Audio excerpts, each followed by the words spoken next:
Rabbi shrah li sadri wa yassir li amri wahlul 'uqdatam min lisani yafqahu qawli bi rahmatika ya arhamar rahimin amin ya rabbal alamin.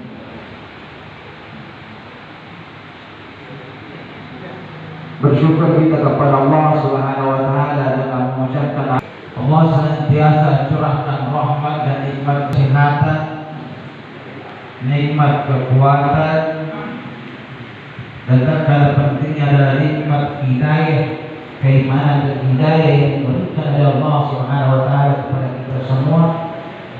Kita masih menyempatkan diri berkumpul di tempat yang mulia ini.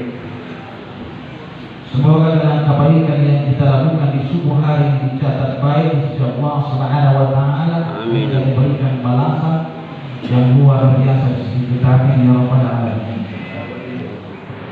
Salawat serta salam senantiasa tercurahkan kepada baginda Rasulullah Muhammad sallallahu alaihi wasallam. Allahumma shalli wa sallim wa barik. Allahumma shalli wa sallim wa barik ala alihi. Jemaah subuh yang sama-sama dirahmati Allah Subhanahu wa taala. Melanjutkan pembahasan kita terkait dengan syarah kitab Arba'in Imam An-Nawawi. Kita akan masuk pada hadis yang ke-8.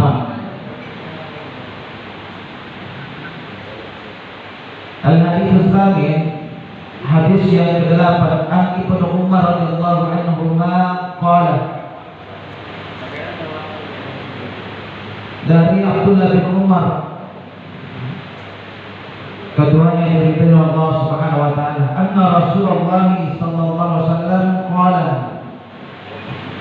bahwasanya Rasulullah sallallahu bersabda, umirtu an uqatilan nasa hatta yashhadu an la ilaha illallah wa anna Muhammadar Rasulullah wa yuqimus salata wa yu'tuz zakata fa idza fa'alu dzalika asamu minni dima'ahum wa amwalahum illa bihaqqil Islam wa hisabu 'ala Allah ta'ala.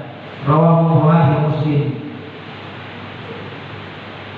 Dari Abdullah bin Umar, keduanya diridhai Allah Subhanahu wa taala, anna Rasulullah sallallahu alaihi wasallam Rasulullah bersabda, umirtu an uqatilan nas. Saya diperintahkan untuk memerangi manusia hatta yashhadu an la ilaha illallah wa anna Muhammadar Rasulullah, sampai dia bersyahadat, bersaksi bahwa tidak Tuhan selain Allah yang berhak diibadahi, disembah kecuali Allah, wa anna Muhammadar Rasulullah, dan Nabi Muhammad adalah utusan Allah, wa yuqimus salata, dan dia mendirikan salat, wa yu'tuz zakata, dan menunaikan zakat. Fa idza fa'alu dzalika, jika dia melakukan yang demikian itu, asamu minni dima'ahum wa amwalahum, maka dia telah menjaminkan keamanan untuk dirinya dan hartanya, illa bihaqqil Islam, kecuali apa-apa yang telah ditetapkan atau ditentukan oleh hukum Islam, wa hisabuhum 'ala Allah ta'ala, dan hisabnya mereka adalah dikembalikan kepada Allah Subhanahu wa taala. Rawahu Bukhari Muslim, hadis riwayat Imam Bukhari dan Imam Muslim. Bapak Ibu jemaah majelis surga yang sama-sama dirahmati Allah Subhanahu wa taala. Ini hadis terkait dengan fundamental Islam. Tujuan daripada hadis ini adalah bagaimana meneguhkan Islam itu sekaligus menjaga muruah daripada Islam, sekaligus memuliakan Islam itu sendiri.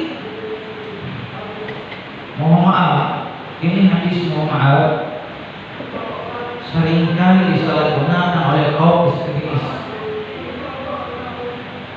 Dengan hadis ini dia mendoktrin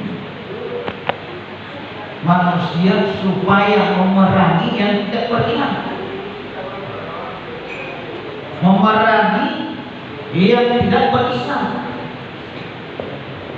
Padahal ini hadis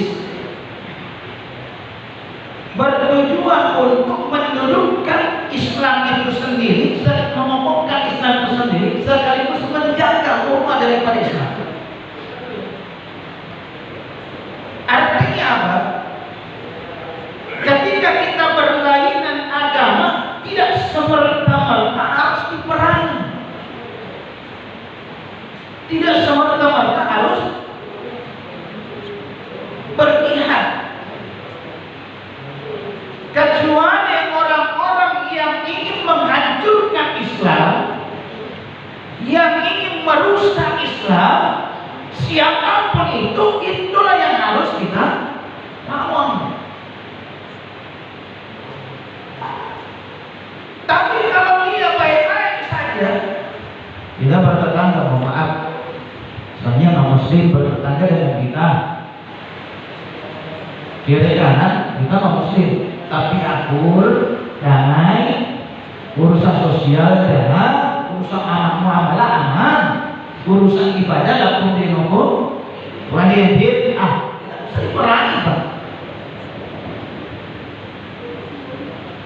Apalagi kalau sama-sama berpangku tangan menjalankan ibadah, ritual ibadah masing-masing agama sesuai kepercayaan yang dianut, tanpa merusak sendi-sendi agama yang lain.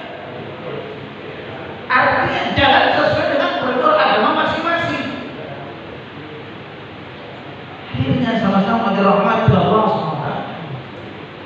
Kalau ayat hadis ini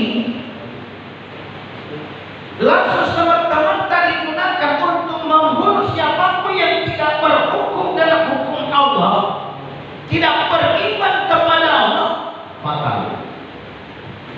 akan melahirkan gerakan-gerakan yang disebut dengan terorisme. Hadirnya sama-sama dirahmati Allah SWT. Yang kedua, hadis ini juga merupakan bentuk atau dalil yang diambil saat perselisihan setelah meninggalnya Rasulullah SAW. Perselisihan siapa? Abu Bakar dengan Umar bin Khattab. Jadi semasa Rasulullah SAW meninggal dunia, banyak tidak mau lagi mengeluarkan zakat, tidak mau lagi menunaikan zakat, membayar zakat. Maka dengan dalil ini kemudian dijadikan oleh Abu Bakar As-Siddiq untuk mempertegas nilai Islam.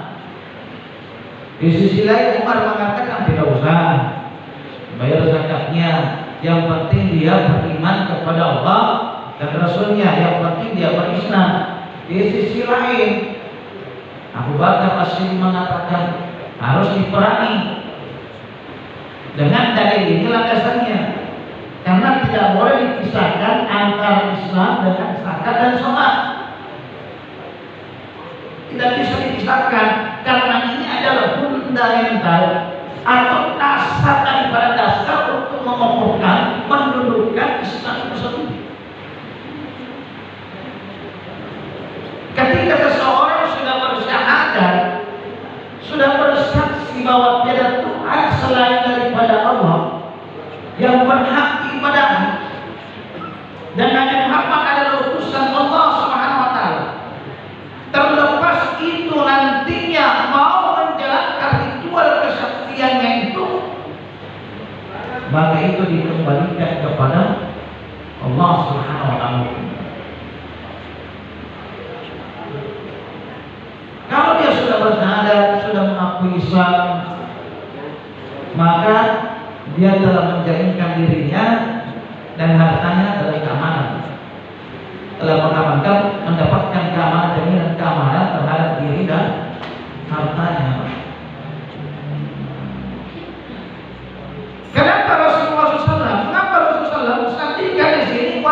aqimus sholata wa atuz zakata. Karena tidak cukup hanya bersaksi, hanya beriman kepada Allah Subhanahu wa taala dan Rasulnya dengan persaksian, harus ada pembuktian. Kemudian yang ketiga poin ini, persaksian, sholat, zakat ini harus disegerakan, harus disegerakan. Atau ulama kita kalau ngaji itu nanti datang musimnya, itu pun juga berlaku bagi yang mampu. Kalau puasa itu nanti datang bulannya, bulan Ramadan.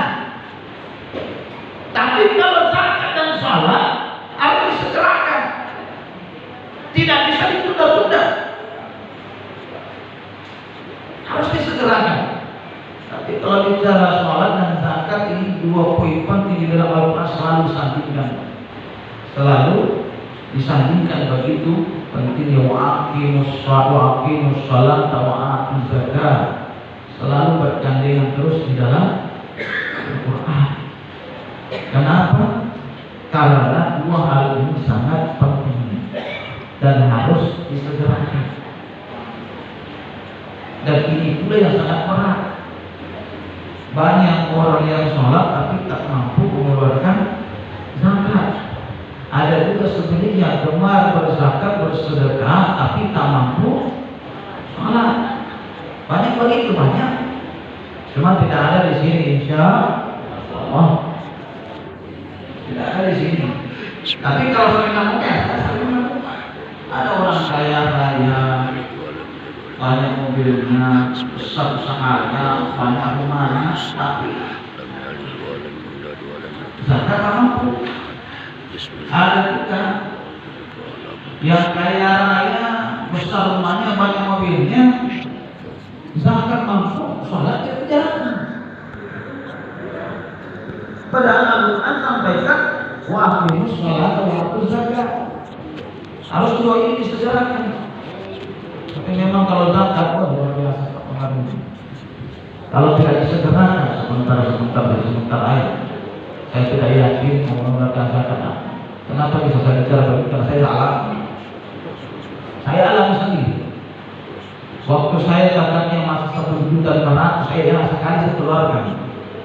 Semakin tahun semakin naik. Kalau saya keluarkan satu bisa zakat saya itu bisa sampai 2 HP. Sudah mulai mikir. Kalau saya keluarkan bisa beli 2 HP. Kalau tidak dikeluarkan naik. Ada juga yang penting saya sudah bersedekah, terus saya keluarkan zakat. Tidak begitu, Pak. Ustaz saya sudah sampaikan zakat itu ada surah lainnya. Zakat sedekah itu tidak terikat. Yang seharusnya kita keluarkan dulu zakatnya, baru kemarin sedekahnya. Jangan sedekahnya diperhatikan, sedekah biasa, yang penting saya sudah kasih mas rumah di kota amal yang miskin. Tidak begitu. Zakat ada aturan yang mengikat. Akhirnya sama-sama dirahmati Allah Subhanahu wa taala. Maka dua poin ini ketelah kita harus disegerakan, jangan ditunda-tunda. Kapan ditunda-tunda, maka konsekuensi hukumnya di sisi Allah SWT sangat berat. Ustaz, bagaimana kalau dia sudah bersyahadat tanpa dia sholat?